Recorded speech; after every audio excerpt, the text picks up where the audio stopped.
من الشيطان الرجيم إن تكفروا فإن الله غني عنكم ولا يرضى لعباده الكفر وإن تشكروا يرضه لكم ولا تزر وازرة وزر أخرى ثم إلى ربكم مرجعكم فينبئكم بما كنتم تعملون إنه عليم بذات الصدور.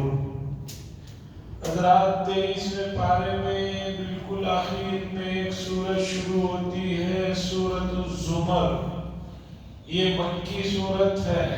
اسی مکی سورت کی ایک آیت میں نے آپ کے سامنے پڑھا ہے، اور آج کا جو موضوع ہے، اس آیت میں جو مضمون ہے، میں بہت ہی ادب کے ساتھ گزارش کرتا ہوں، ذرا توجہ چاہتا ہوں. ذرا علمی باتیں ہیں اس میں، اور ایسا مضمون ہے کہ اگر یہ مضمون کو آدمی سمجھ لے تو نفس کے اور شیطان کے بہت سے دھوکوں اور وسوسوں سے محفوظ رہے گا. مکی صورتیں جو ہوتی ہیں ان میں توحید کا مضمون ہوتا ہے. پہلے نمبر پر توحید کا مضمون ہوتا ہے کہ بھئی اللہ کو ایک مانو. اللہ جب خالق ہے، مالک ہے، رازق ہے، اللہ کو ایک مانو. یہ کیا 360 450 اور خدا جانے کتنے ہزار بتوں کو جو تم نے بنا رکھا ہے، اسے چھوڑو، ایک اللہ کو مانو. دوسرا مضمون ہوتا ہے مکی صورتوں میں رسالت، کہ حضرت محمد عربی صلی اللہ علیہ وسلم کو رسول مانو، تم کامیاب ہو. اگر ان کو رسول نہیں مانا، ان کی لائی ہوئی باتوں پر توجہ نہیں دی، تو بھی تم ناکام رہو گے. تیسرا مضمون مکی صورتوں میں ہوتا ہے توحید، رسالت کے بعد آخرت سے متعلق مضمون، کہ لوگوں یہ دنیا آخری نہیں ہے، یہ ایک گزرگاہ ہے. یہ ایک سمجھیے کہ راستے میں ایک پڑاؤ ہے، یہ مستقل ٹھکانہ نہیں ہے. یہ مستقل ٹھکانہ نہیں ہے. اس کے بعد ایک زندگی ہے، وہ زندگی اصل زندگی ہے. اس زندگی کے سلسلے میں جو باتیں قرآن و حدیث نے بیان کیے، حساب کتاب کا معاملہ ہو، جنت جہنم کا معاملہ ہو، اسے سمجھو. کفار کہتے تھے بھئی آخرت کوئی چیز نہیں، جو کچھ ہے دنیا ہے، کھاؤ پیو مزے کرو، جس کا بس جس پر چلے ظلم کرو، جتنا کر سکتے ہیں کرو. جب مر جائیں گے تو پھر دوبارہ اٹھانے کا جو یہ مسئلہ ہے، یہ کوئی چیز نہیں ہے. حتیٰ کہ آج سورہ یاسین کے بالکل آخری آیتوں میں وہ آیت کریمہ بھی گزری جس میں مکے کے ایک اعلیٰ درجے کے بےہودہ اور نامعقول قسم کے آدمی نے خبروں سے نکلی ہوئی کچھ ہڈیاں جو بوسیدہ ہو گئی تھی، چونکہ مکے کا موسم بہت گرم ہے، تو وہاں تدفین کے بعد چند ہی دنوں میں آدمی کا پورا جسم ختم ہو جاتا ہے، ہڈیاں بوسیدہ ہو جاتی ہیں. زمین پر فرق پڑتا ہے. جو زمینیں گرم ہوتی ہیں اور خشک ہوتی ہیں، وہاں تدفین کے چند مہینوں میں ہی میت کا پورا جسم ختم ہو جاتا ہے. آخر میں ریڑھ کی ایک آدھ ہڈی کچھ باقی رہ جاتی ہے.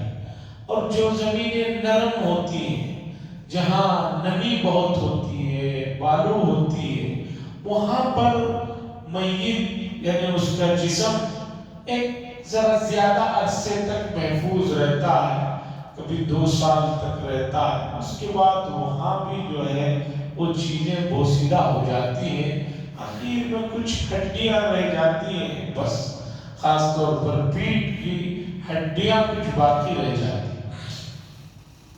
اسی لیے مکہ المکرمہ مدینہ منورہ میں جو قبرستانیں ہیں وہاں پر چند مخصوص قبروں کو چھوڑ کر عام قبرستانوں میں ایک میت ہمیشہ اسی میں مدفون رہے گی۔ 6 مہینے سال گزرتے پھر اس قبر میں دوسری میت کو لا کر دفنا دیا جاتا ہے۔ مکہ المکرمہ میں خود 4 قبرستانیں ہیں۔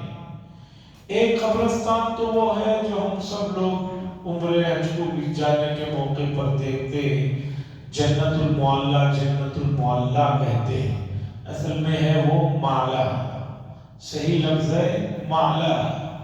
جنت کا لفظ بعد کے لوگوں نے اس میں لگا دیا ہے، تو اصل لفظ ہے معلا۔ اعلیٰ یعلو کے معنی ہے بلندی۔ وہ چونکہ کعبے کے مقابلے میں دیکھیں گے تو وہ اونچائی پر ہے، اس لیے اسے معلا کہا جاتا ہے۔ یہ قدیم قبرستان ہے مکہ المکرمہ کا۔ یہاں پر حضرت خدیجہ رضی اللہ تعالی عنہا بھی مدفون ہیں، اور بھی بہت سے صحابہ دوسرے حضرات مدفون ہیں۔ ایک دوسرا قبرستان ہے عدل کا قبرستان کے نام سے جانا جاتا ہے۔ یہ بھی مکہ المکرمہ میں ہی ہے۔ یہ قبرستان میں سعودیہ اور خاص طور پر مکہ اور اطراف کے جو بڑے درجے کے علماء مشائخ انتقال ہوتے ہیں ان کی تدفین وہاں ہوتی ہے۔ تیسرے نمبر پر ایک قبرستان ہے نواریہ کا قبرستان۔ یہ بہت بڑا قبرستان ہے۔ عموماً حاجی صاحبان وغیرہ کا جو انتقال ہوتا ہے ان لوگوں کو وہی تدفین کیا جاتا ہے۔ ایک اور قبرستان بھی ہے، خاص طور پر مینا میں، دوسری جگہ حادثات وغیرہ میں جو لوگ انتقال ہو جاتے ہیں ان کو وہاں دفنایا جاتا ہے۔ تو یہ قبر میں ایک ہی آدمی ہمیشہ رہے گا ایسا نہیں ہے، 1 سال کے بعد اس میں دوسرے کو دفنا دیا جاتا ہے۔ تو مکہ المکرمہ کے کافر نے بوسیدہ ایک ہڈی لے کر آیا، آ کر رسول اللہ صلی اللہ علیہ وسلم کے سامنے اس ہڈی کو اپنے ہاتھ میں اس طرح کیا تو وہ اور ریزہ ریزہ ہو گئی، بھٹا ہو گئی، جو ہے بالکل جو ہے پیسنے جیسی حالت ہو گئی۔ تو کہنے لگا مَن یحیی العظام وہی رمیم، یہ ہڈیاں جب اتنی بوسیدہ ہو گئی ہیں تو پھر کیسے دوبارہ پیدا کیا جائے؟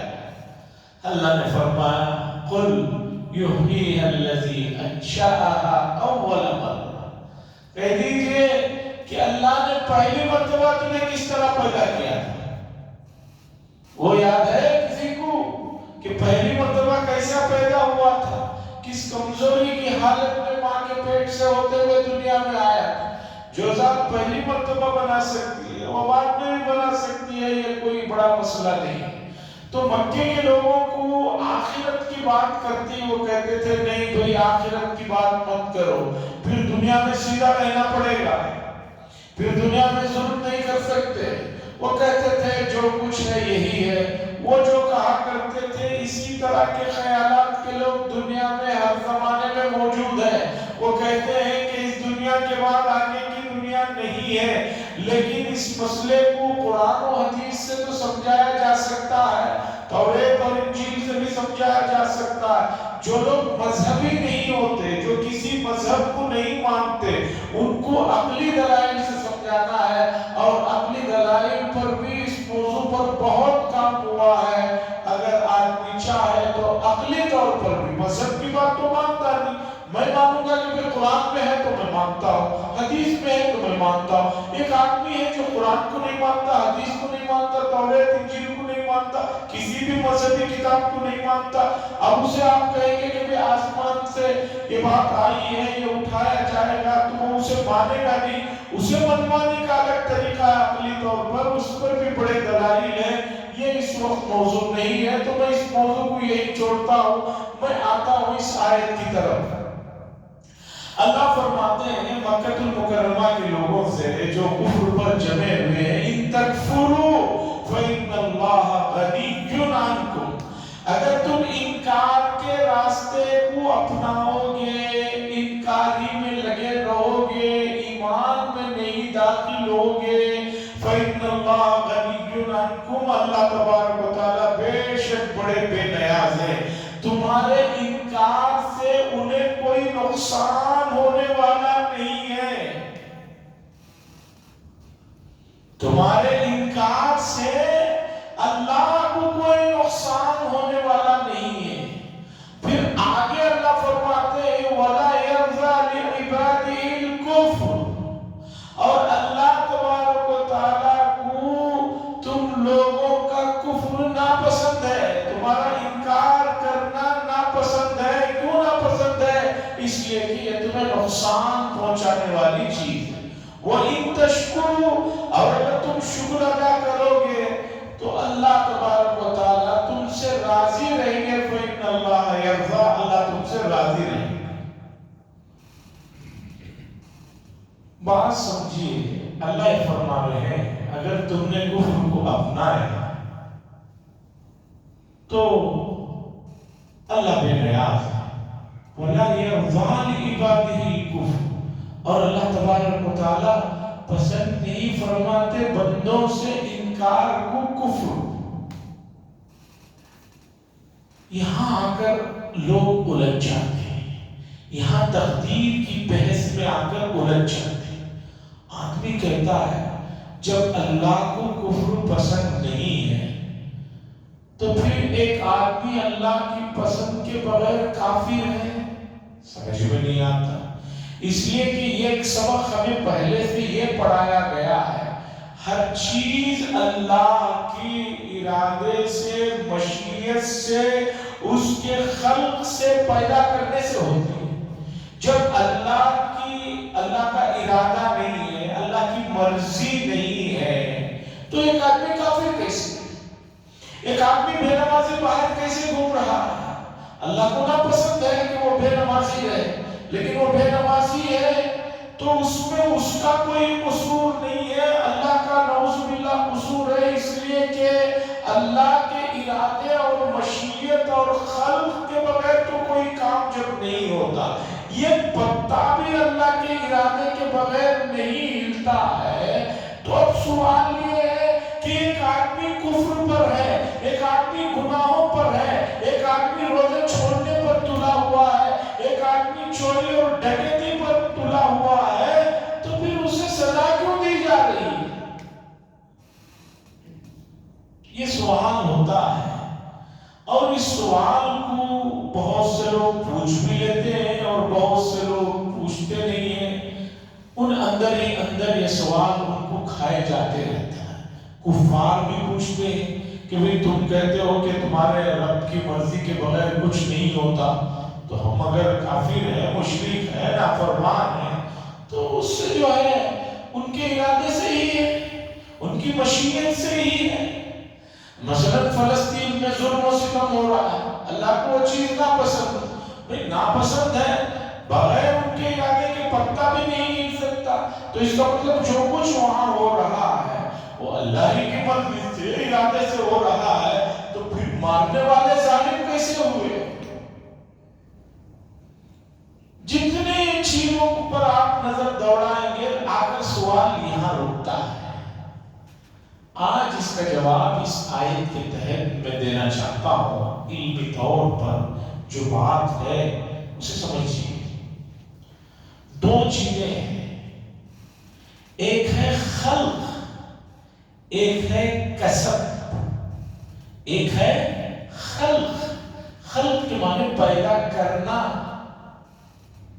دوسرا ہے کسب، کسب کے معنی ہے کچھ کام کرنا، کچھ کام آپ ارادے سے کرتے ہیں اسے کسب کہتے ہیں۔ اللہ نے ہر چیز پیدا فرمائی، لیکن بندہ اپنے اختیار سے قسم ایک کام کو چوائس کرتا ہے۔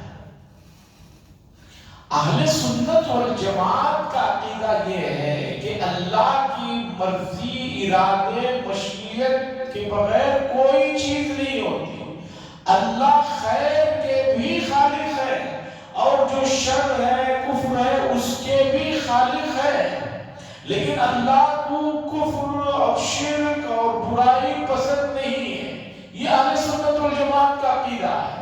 معتزلہ ایک فرقہ ہے، وہ کہتا ہے کہ بھی اچھی چیزوں کے خالق اللہ ہے، برے چیزیں جتنے بھی ہیں اسے جو ہے انسانوں نے پیدا کیا۔ مجوسیوں کا ایک طبقہ وہ کہتا ہے جتنی اچھائیاں ہیں اسے یزدان نے پیدا کیا اور جتنی برائیاں ہرمن نے یعنی شیطان نے پیدا کیا۔ ہمیں ان کے عقیدے سے مطلب نہیں، ہم اہل سنت والجماعت کے عقیدے سے مسئلے کو سمجھتے ہیں۔ ایک آدمی کو ثواب مل رہا ہے نماز پڑھنے پر، کیوں؟ ایک آدمی کو کفر پر عذاب مل رہا ہے، کیوں؟ وہ اس لیے مل رہا ہے کہ اللہ نے یہ چیز پیدا تو فرمائی، لیکن اسے اختیار کرنے میں بندے کو تھوڑا سا اختیار دیا ہے۔ یہ جو اختیار سے ایک چیز کو اپناتا ہے آدمی، اس اختیار پر، جزوی اختیار پر اسے ثواب اور عذاب دیا جاتا ہے۔ اسے اور آسانی سے سمجھنے کے لیے حضرت علی رضی اللہ تعالیٰ عنہ کا طرف جو منسوب اور اہم واقعہ ہے اسے سمجھیے۔ حضرت علی رضی اللہ تعالیٰ عنہ سے لوگوں نے پوچھا کہ بندہ مختار ہے یا مجبور ہے؟ اے بندہ، کوئی بھی بندہ مختار ہے کہ جو چاہے کرے یا مجبور ہے؟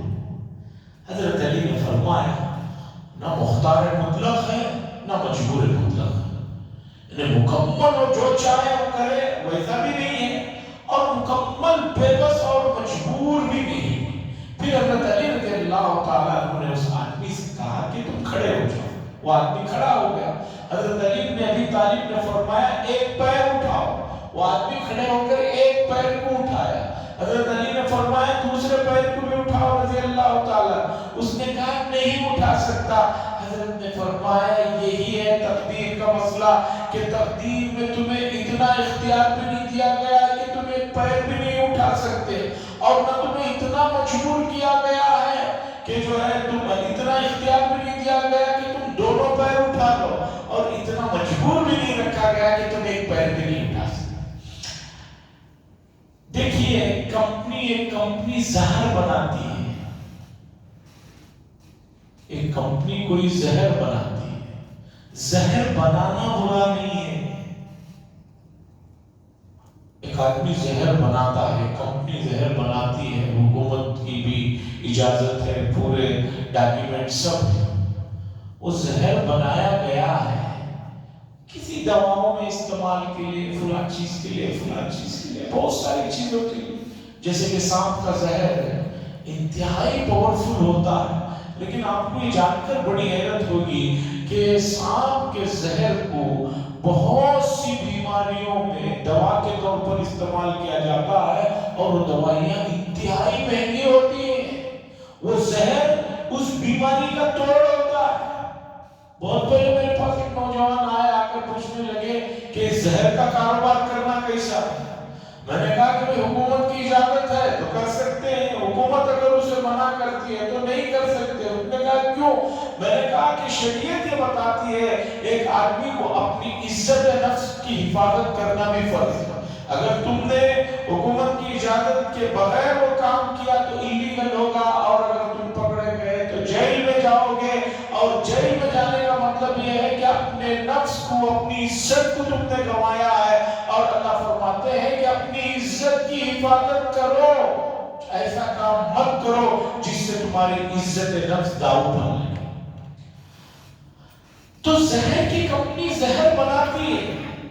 زہر پیدا کرنا یا بنانا برا نہیں ہے، اسے ایک آدمی استعمال کر کے خودکشی کرتا ہے تو یہ برا ہے۔ اسی طرح اللہ نے کفر کو پیدا فرمایا، شرک کو پیدا فرمایا، برائیوں کو پیدا فرمایا،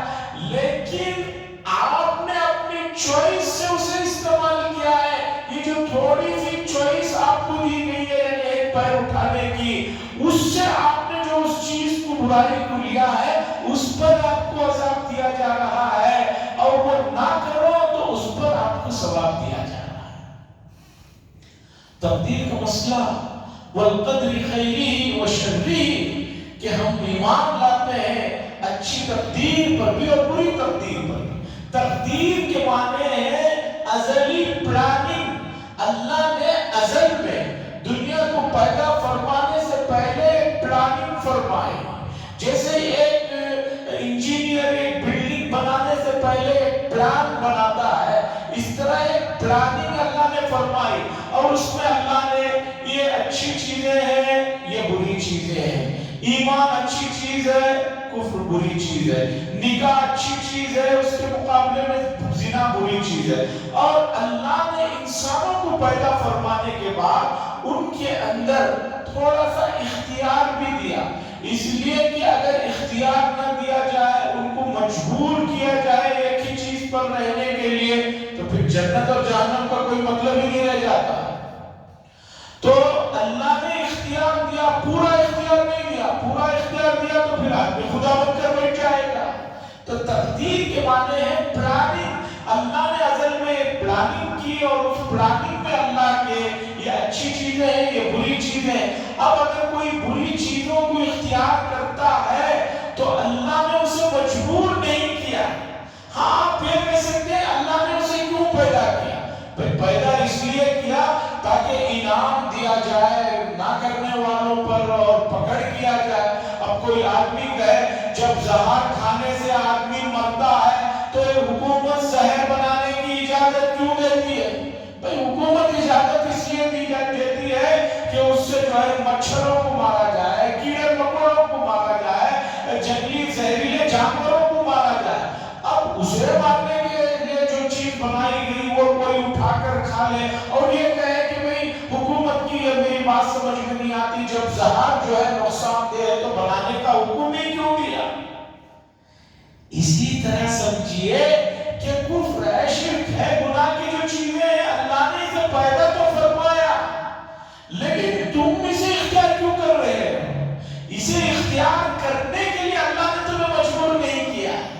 اللہ کے ارادے اور مشیت اور خلق اور قسم میں فرق نہ کرنے کی وجہ سے گزرے ہوئے زمانوں میں بہت سے فرقے گمراہ ہو گئے، بہت سے لوگ گمراہ ہو گئے۔ آج بھی آپ کو بہت سے باہر ملیں گے، اس طرح پڑھے لکھے لوگ ملیں گے، وہ کہیں گے کہ بھئی اللہ نے یہی چاہ اس لیے میں نے اس کا خون کر دیا، اللہ نے یہی چاہ اس لیے میں نے اس کا گلا کاٹ دیا، اللہ نے یہی چاہ اس لیے میں نے ڈاکہ ڈال دیا۔ یہ جو فرق ہے قسم اور خلق کا، یہ نہ سمجھنے کی وجہ سے جو ہے امت بہک گئی، اور شیطان اسی راستے سے آ کر جو ہے بہکا دیا۔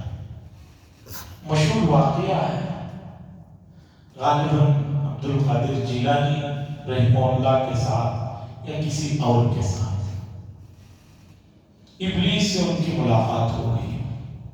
انہوں نے ابلیس سے کہا کہ بھئی میں تیرے سے سوال کرنا چاہتا ہوں۔ ابلیس نے کہا ضرور۔ انہوں نے پوچھا بھئی تمہیں کیا مسئلہ تھا؟ حضرت آدم علیہ السلام کو سجدہ کرتے تھے تو یہ ذلیل و خوار ہونے سے بچ جاتے، تم نے سجدہ کیوں نہیں کیا؟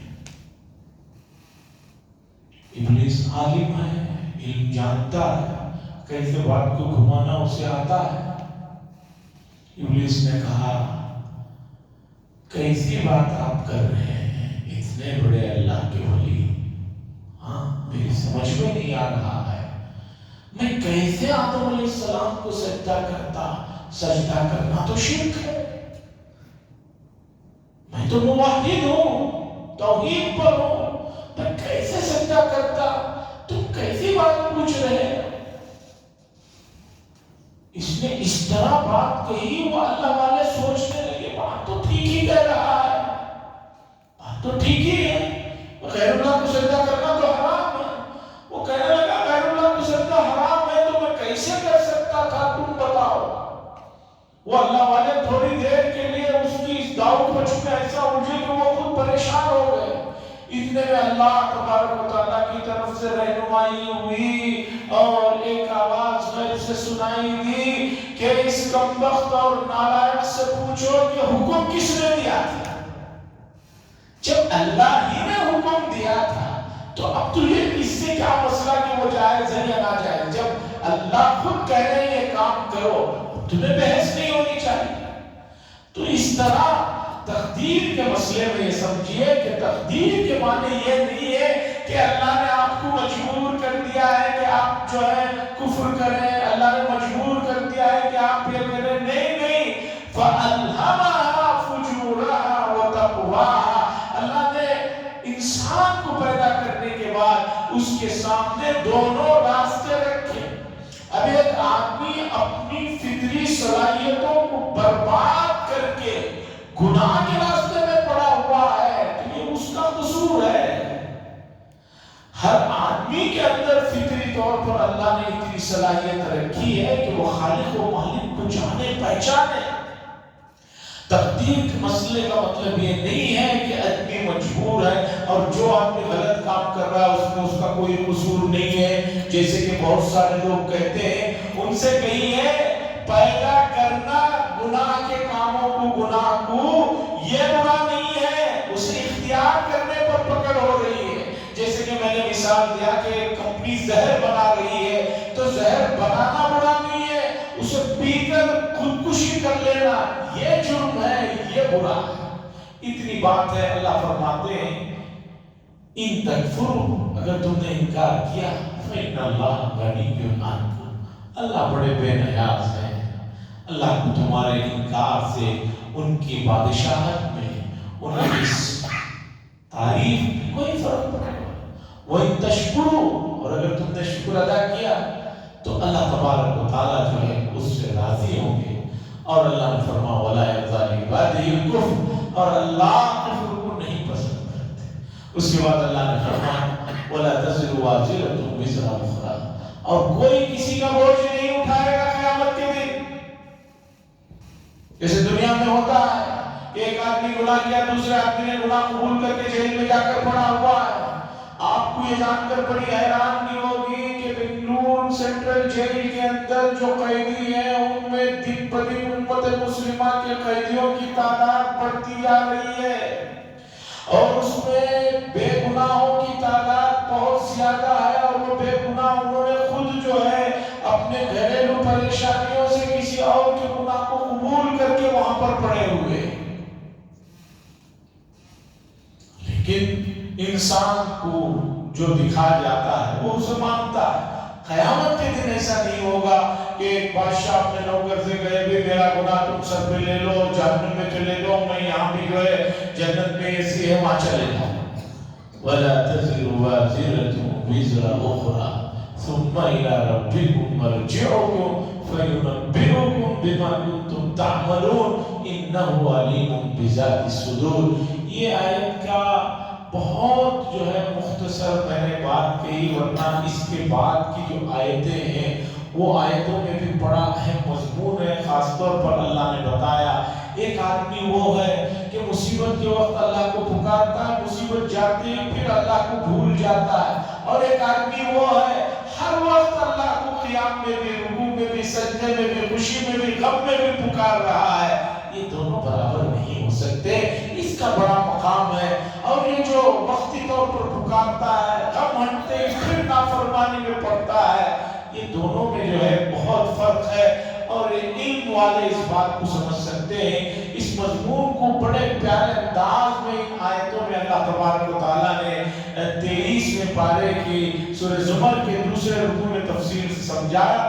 وقت نہیں ہے ورنہ میں ان آیتوں کا ترجمہ کرتا۔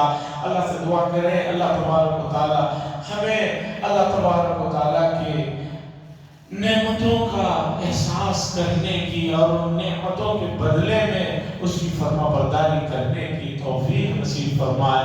وآخر دعوانا الحمد للہ رب العالمین۔ الحمد للہ رب العالمین والعاقبۃ للمتقین والصلاة والسلام علی سید المرسلین وعلی آلہ وصحبہ اجمعین۔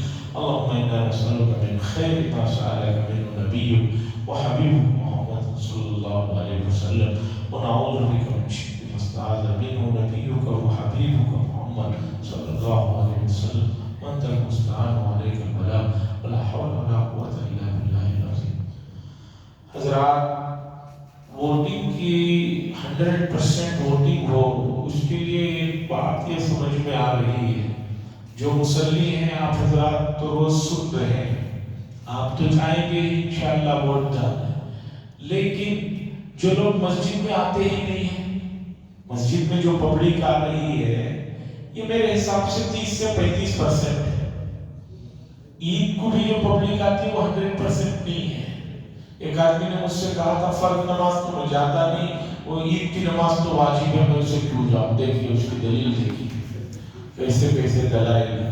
تو اب ہماری گزارش ہے کہ ہر آدمی, یہ جو احباب بیٹھے ہوئے ہیں, اپنے سرکل میں 5-10 آدمیوں کو بتائیں اور ان سے کہیں کہ بھی تم بھی اپنے جو سرکل ہے, جیسے کوئی چیز پھیلانا ہوتا ہے.